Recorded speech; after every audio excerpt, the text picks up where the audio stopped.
শাক রাখার ভিডিও নিয়ে চলে এসেছি। নমস্কার বন্ধুরা, কেমন আছেন সবাই? আশা করি সবাই ভালো আছেন। তো দেখুন, শাক রাখাটা এটা কি জিনিস।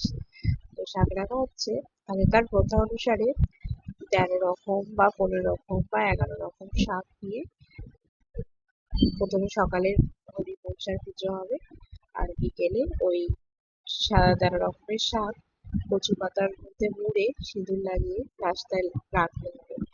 তারপর বিকেলে হচ্ছে এই শাকগুলোকে ভাজা করতে হবে। শাক ভাজা করতে হয় যেভাবে সবাই তো নিশ্চয়ই জানো। তো এই শাকের একটা আলাদা টেস্ট হয়, ঠিক আছে। শাকটা ফার্স্টে ভাপিয়ে নেওয়া হলো। তো ভাপিয়ে নিয়ে এবার কড়ার মধ্যে দেখো তেল দিয়ে দেওয়া হয়েছে।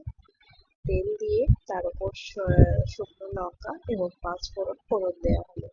তো রোজ আমরা নিয়মিত শাক রান্না করি বা খাই জানি, কিন্তু এই দিনের একটা আলাদা টেস্ট লাগে।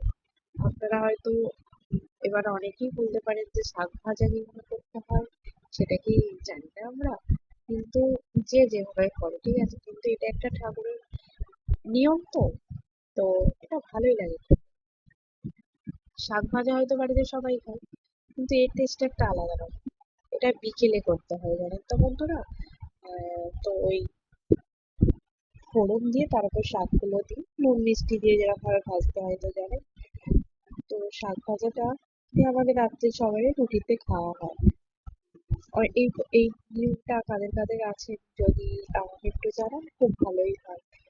তো হ্যাঁ, এটা আমাদের পুরানো বাড়িতে কাঠে রান্না করতে হয়, কারণ এটা গ্যাসে হয় না। এটা গ্যাসে হয় না যেহেতু ও বাড়িতে ঠাকুর থাকে, তো সেই জন্য এটাকে কাঠে রান্না করতে হয়।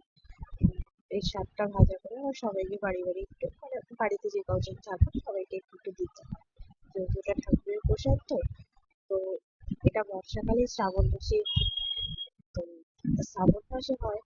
আর কি ওয়েদার বলুন, একবার জল আসছে আর একবার রোদ বেরোচ্ছে। জানি বর্ষাকালে তো এরকম হবেই। তো তবুও চলুন, আমার শাক ভাজাটা হয়েই এসছে। ফার্স্টে শাকটা রেখে আসতে হয়, তারপরে সে শাক ভাজাটা করতে হয়। দেখুন বন্ধুরা, যদি ভালো লাগে তাহলে অবশ্যই একটা লাইক এবং কমেন্ট, যদি আরো ভালো লাগে তো একটা শেয়ার করবেন। আমার শাক রাখা প্রায় অলমোস্ট হয়ে